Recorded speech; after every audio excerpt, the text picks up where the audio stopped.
Γεια σας. Σήμερα βρισκόμαστε στην αίθουσα Αθηνά Live στο 2 Γιώργος Φακανάς, όπου έχουμε την τιμή να έχουμε δίπλα μας τον κιθαρίστα Carl Verheyen. Mr. Verheyen, welcome to Greece. Thank you for the interview. It's a great honor to meet you. I appreciate it too. Is it your first time here in Greece? It is, and I've been wanting to come since I was, 10 years old. I've been wanting to come to Greece because I love archaeology and I love history. So today I probably walked about 5 miles, just all over the city, seeing the sights. And in what do we owe the pleasure of your visit here in Greece? What do you want to do? Well, let's see. I have a tour of Europe that lasts 7 weeks, and for the first time ever, I got an offer to play here for 2 nights. So I'm really excited about it. Okay. And new album out, new band on the road, so that's part of the deal. Okay. So. What's your new band? I've got a guy named Stuart Ham on the bass, a fine bass player that I've known for, I don't know, maybe about 6 or 7 years, and a drummer that's done the last couple of tours with me named Jason Smith, and he plays with Albert Lee, the country player, and he plays with John Jorgensen, who's also a great country rock kind of a guy, and Mike Keneally, more of a fusion Frank Zappa kind of guy. So Jason's a very well-rounded drummer. So the three of us, the way we've got it worked out, we're doing music from the new album, some of my old catalog, and a few songs of Stu's too. So it's fun. So we should expect the bass solo in the... Yeah, there'll be a few of those. Yeah, I'm almost sure. So I think that you started touring with your own material after your third album. Is that correct? Yeah, exactly. I made my first album in 1988, then one in 1994, but I didn't really get it rolling until the 1997 release called Slang Justice. That's when I started to build up enough people that knew about me to where I could get out on the road in America and over here. Well, it's funny you should say that, because before that you have a long career with Supertramp and other musicians when you played session. Yeah, I've been a studio musician, full time since maybe 1979 or 80. So I tell people, you probably hear me every day because I'm on so many TV shows and movies and other people's albums and stuff like that, I turned on the television today and I heard a radio, maybe it was yesterday because I was in Germany, or I was in Austria. I heard a radio ID, just a radio station jingle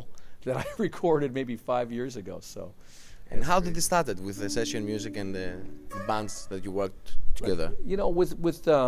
With anything to become a professional musician, I think it's just about networking. And I started at the bottom, of course, playing in clubs, and then I got to do some, in LA we call them casuals. And casuals are like people's wedding receptions and people's Christmas parties and office parties for a company, bar mitzvahs for Jewish kids, all those kind of things. You show up, you play your best, and if there's a good drummer or a good bass player, a good keyboard player, a good singer that I would meet, I would try to get their phone number. And I would try to call them later and say, hey, what else is going on? What else you got going? And I would slowly work my way up the ladder until I met the people that were doing the real good work and broke into that, And it's like 70s era, 60s era, late 60s era? No, it was more like the early 80s that I really got it going. And I was playing in an important band in Los Angeles called Richard Elliott Band, and he's a sort of a fusion sax player. And now he plays more smooth jazz, which I don't care for so much, but back in the day he was kind of a hard-blowing tenor player, and he had a great band. So it was good to be with those guys because they were on a higher level than me. They were well known. So getting in with those guys, and then people would come and see me and say, I want you to play on my movie soundtrack, and then pretty soon another composer would say, who did you use on that movie, The Crow? For instance, I played on that The Crow, which is a lot of heavy metal guitar and tapping and vibrato bar, Floyd Rose kind of stuff, right? Stunt guitar, I call it. So I played on that movie, and then, some people said, hey, you do that? Yeah, I need you for this. And then some people said, can you play like Chet Atkins, which I love to do too, which is all that kind of...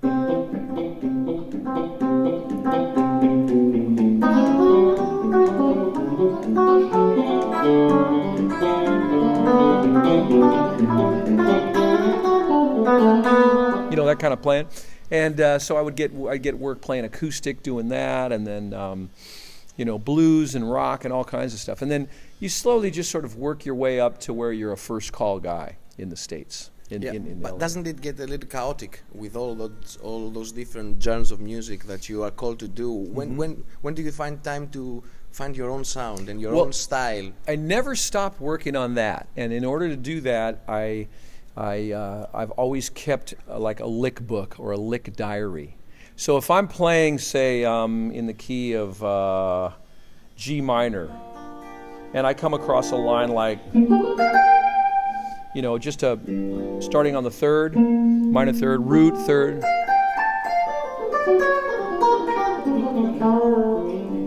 I would write that down.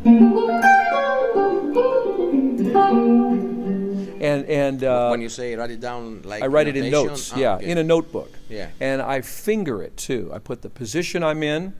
Like for instance, if I write a line for B minor and I start here in the 7th position, you know, I write 7 on the top, and then I write what fingers I use. I don't bother with tab.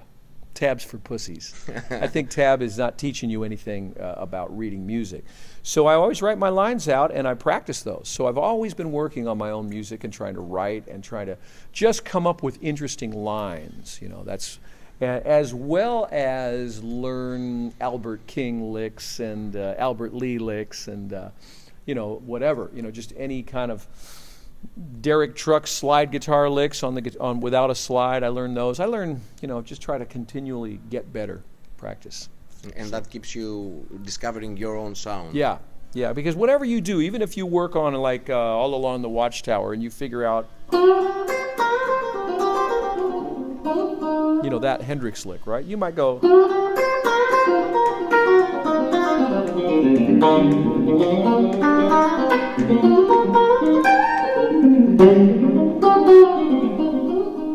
You know, you might embellish it and make it your own, you know, or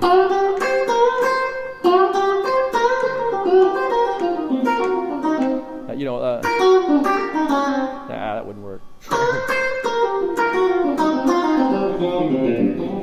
You know, you might work on your own way out of it. Okay. And how do you suggest to people that ask you about that? How do you suggest they do that? There's 3 ways to do it. Start by just playing freely. Set up yourself a groove like a F sharp minor to A or F sharp minor to E, you know, something like that. And then say, all right, I'm going to try to make it, I'm just going to play in the key of F sharp minor.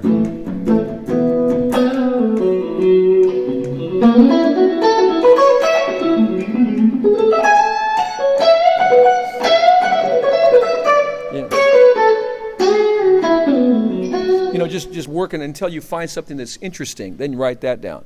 Or a second way to do it is to say, you know, I suck in F sharp minor. I need a line that starts here and ends here. You know, and just work until you find a good line.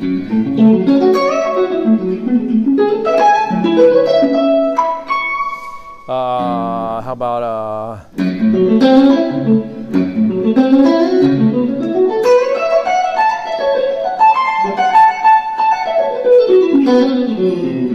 I don't know, I'm just keeping up. You know, when I find something interesting, I write it down. And there's a third way I do it too, and that is I'll just go back 10 pages and see what I was working on. I might find that I have a pretty good lick in the key of G major like this.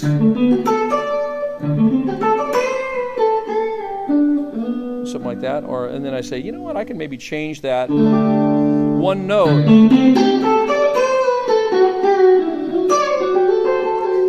And find something interesting there, you know. So it's just a constant. That's how I like to practice.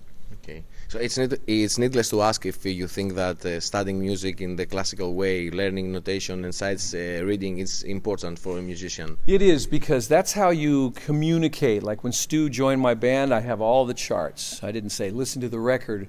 He was able to look at the charts, see what the chord changes are, see what the bass lines were.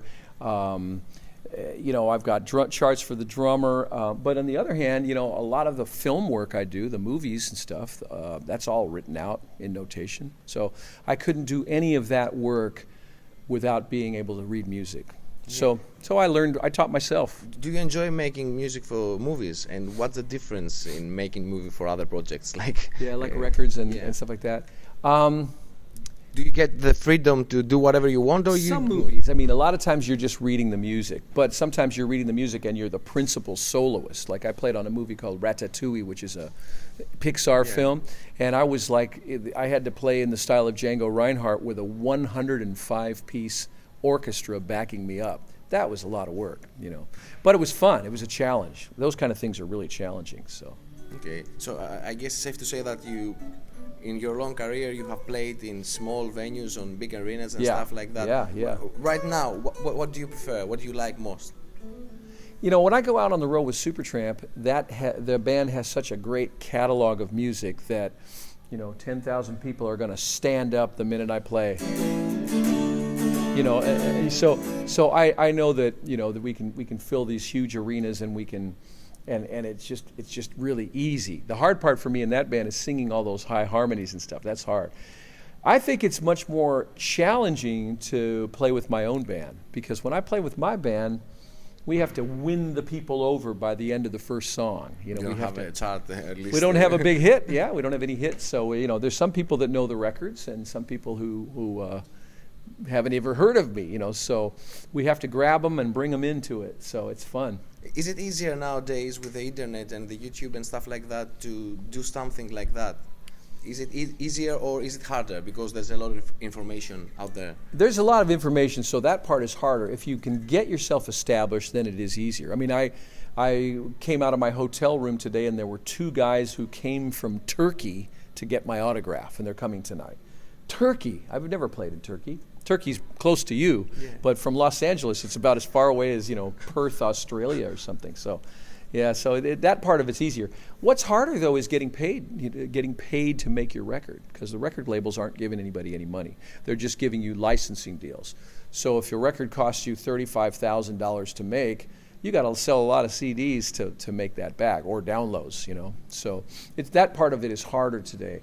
And therefore, people are making more records in their houses, which don't sound as good as the ones you make in a real studio. So, I mean, there's a downside to the whole internet thing, you know. Okay. So the gig with the Supertramp, how did it start?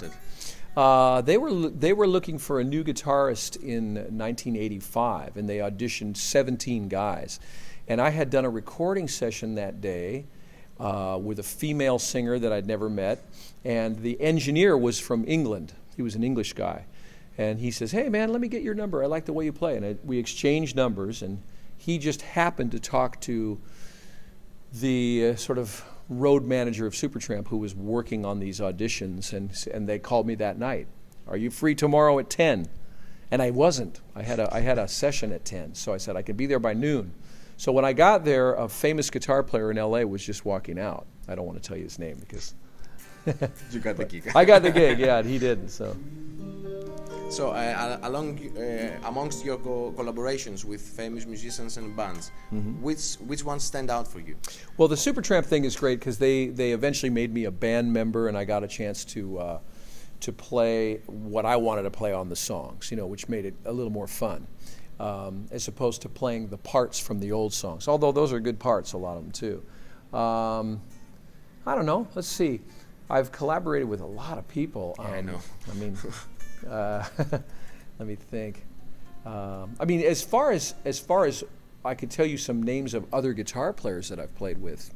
I played with John Fogerty from Creedence Clearwater, and Albert Lee was a special guest of mine on my record and in concert. And Steve Morse and I have played together a few times, and Brian May and Larry Carlton and Joe Bonamassa, Scott Henderson. All these guys are sort of friends. Robin Ford. Is there any guitarist from the new generation that stands out for you? Yeah, I mean, I'll tell you one guy who I already mentioned is Derek Trucks. He is so amazing. He's the guitarist. Yeah, I mean, he's just so good, you know. And what I've been doing with him, I've never met him.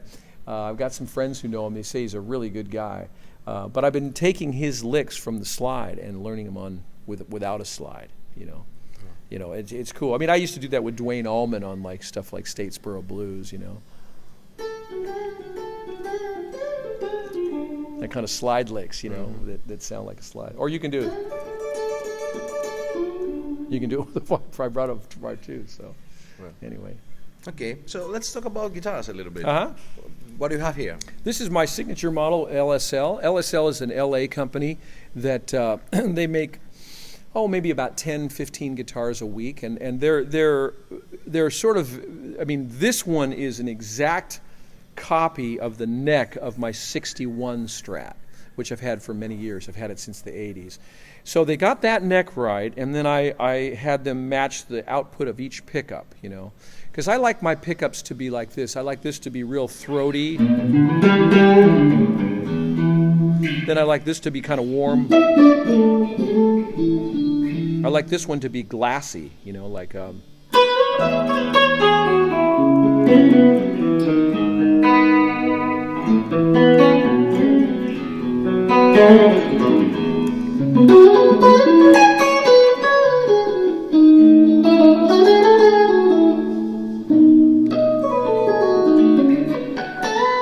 then I like this one here, this split here, to be more the clucky kind of, you know.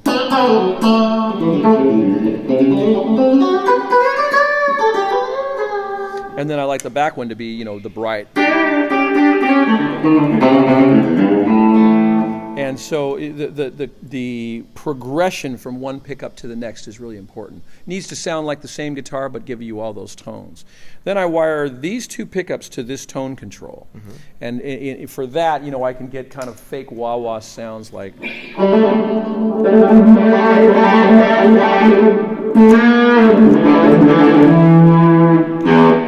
And then I wire the back tone knob to the back pickup, because I think that's the one. Leo Fender had this one going straight out, and I think it's kind of nice to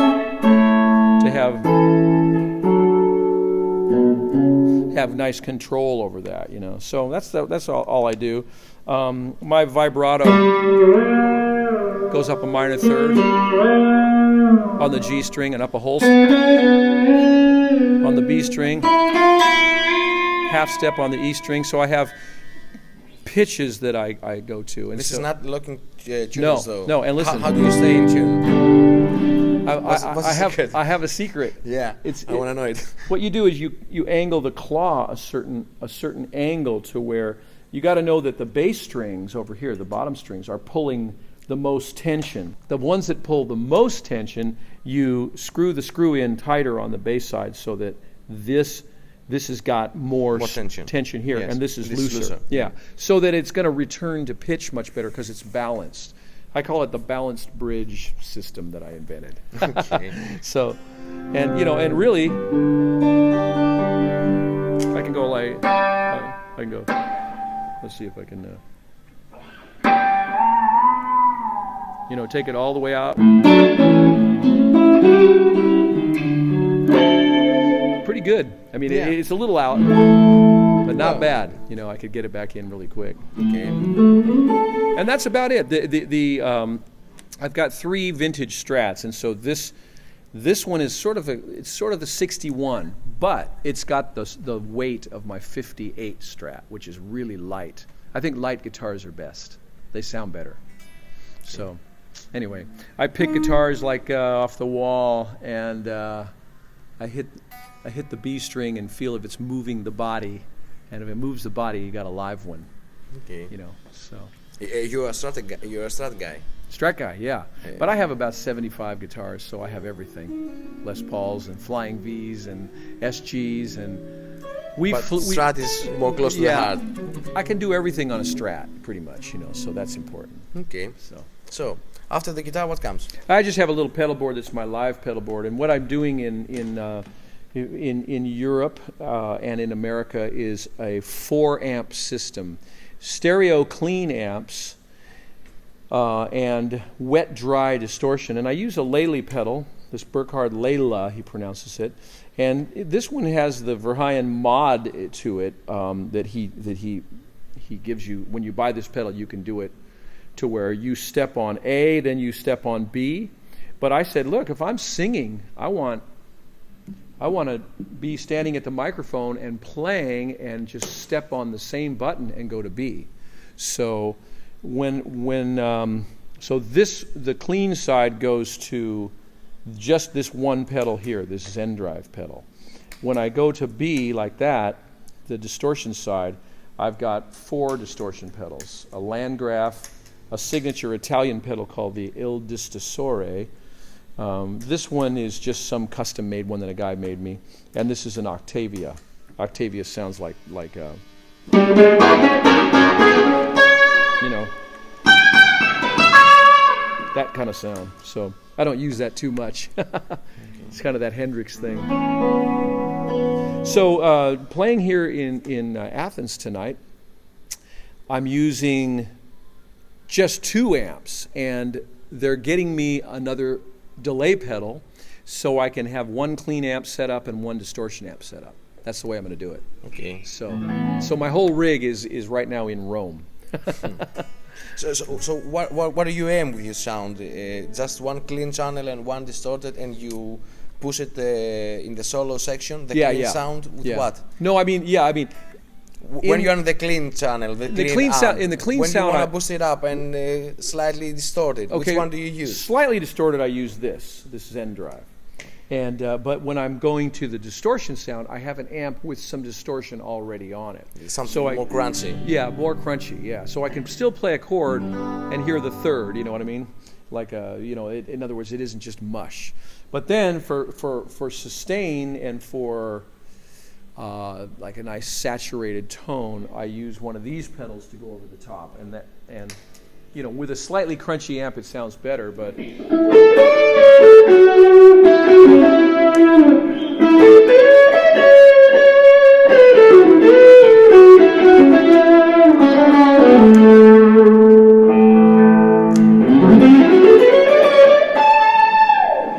And that's one of them, and then I have another one, this Landgraf one.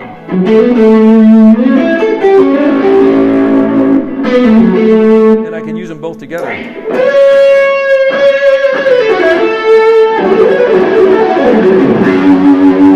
But that's a little more gain than I usually use. But sometimes I probably will tonight. Okay. Because I don't have the amp already breaking up. I'm using clean amps. So. Okay. Anyway. So what's the plans for the near future? Let's see. This tour goes until the 24th of this month. And then I go home and I've got a recording project right after this holiday called Thanksgiving that's in Fort Wayne, Indiana for 3 days. So I'm flying over there and doing a recording project. And that's probably it. They're booking a tour for me on the East Coast of America way back in like February or March. So I think I'm going to have a little bit of downtime, although, when I'm... Write some music? Pardon me? Write some music, perhaps? Write some music, but it'll be studio work, there'll be studio stuff to do for sure. Because it seems like that stuff's always sort of there for me when I get home. Any instructional? Yeah, DVD, something like I that? just finished another project for a company called True Fire. Have you heard of them? Yeah. Yeah. So I've got 2 already out, and one is sort of about the blues, and the second one is about improvising, that just in general gets into some of my inner Valak ideas, and then the third one, which comes out probably after the first of the year, will be about chords and about rhythm guitar. So. That's fun. I love those guys. They're really cool. Okay. So. Thank you very much for your time. Big fun. We hope you have a good time here in Greece. Thank you. And enjoy your live performance here. All right. Hope to see you soon again. Okay, I'll hope to see you tomorrow. Για περισσότερες συνεντεύξεις, παρουσιάσεις μουσικού εξοπλισμού και online μαθήματα, επισκεφτείτε το Guitarspot.Gr.